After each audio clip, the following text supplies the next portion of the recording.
vient nous parler, et je lui dis merci, un thème très intéressant. Nous allons prier, mais c'est bon aussi de prendre conscience de ce que nous-mêmes nous vivons. Vous savez, la prise de conscience est tellement importante. Un malade qui est malade, je ne sais même pas qu'il est malade, je ne sais pas comment il va guérir. Il faudrait qu'il prenne conscience qu'il est malade. Donc que l'Afrique sache que l'Afrique est malade, que l'Afrique a des qualités, des talents, a des sous-sols riches, des sols riches, a des hommes riches, intellectuellement, spirituellement. Donc on prenne conscience de ça et qu'on se réveille. Il faut vraiment vivre la Pentecôte d'Afrique. Et c'est pour cela que je voulais initier cela.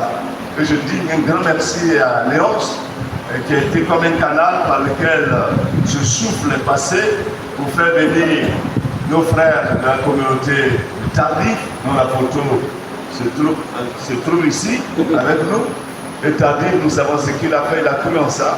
C'est l'expérience de Duquesne qui l'a porté et qui a visité plusieurs pays d'Afrique et du monde.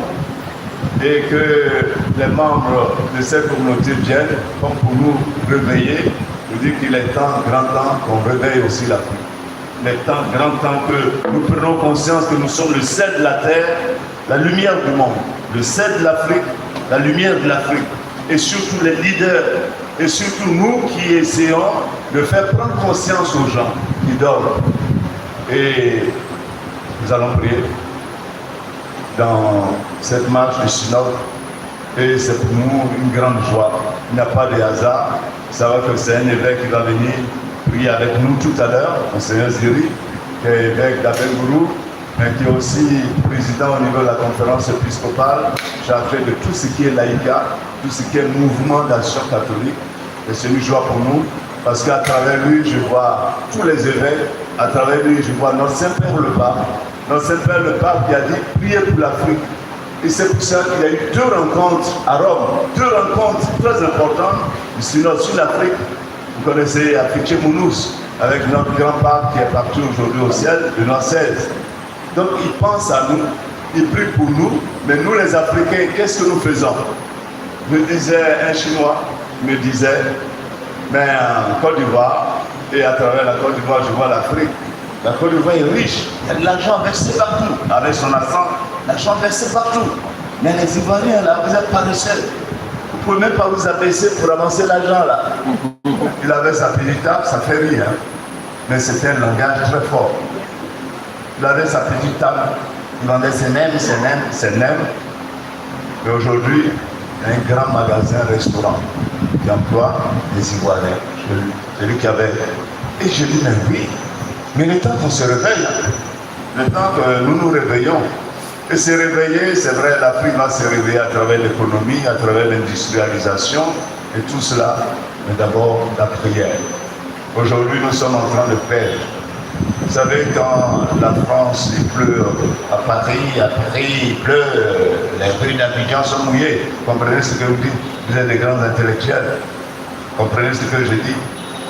Aujourd'hui, ils sont en train de fermer les églises où j'ai étudié au Canada, on voit les églises.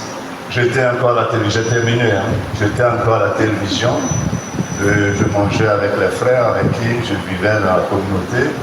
J'étais à la télévision canadienne, en plein midi, et puis j'ai été choqué par ce que j'ai vu. Et là, comme leur foi se perd, genre c'est les Canadiens, je vois le conseiller en Bordeaux, c'est les Canadiens qui nous ont formés. Et aujourd'hui, vous allez, on vend les églises. Et les églises deviennent quoi? Les condominiums, les maisons, c'est les bars dancing, les restaurants. Alors cette dame, nos dames, j'ai payé cette église là, ça va devenir restaurant. Je fais mon restaurant avec ça. J'ai failli tomber. L'église qui devient lieu de restauration. Ce n'est pas cette église où on vient prendre le corps de Christ, c'est n'importe quoi. Ça devient des bars dancing, ça devient des boîtes de nuit. Voici ce qu'on nous présente. Il ne faudrait pas que cela arrive ici. Donc, notre vie de prière doit être forte. Je prends l'économie, je prends l'industrialisation, je dois développer, mais science en conscience, avec le rue de là, il nous faut prier. Il faudrait que Dieu soit au cœur de l'Afrique. Si le Seigneur ne bâtit la maison, en vain travail de maçon. Dieu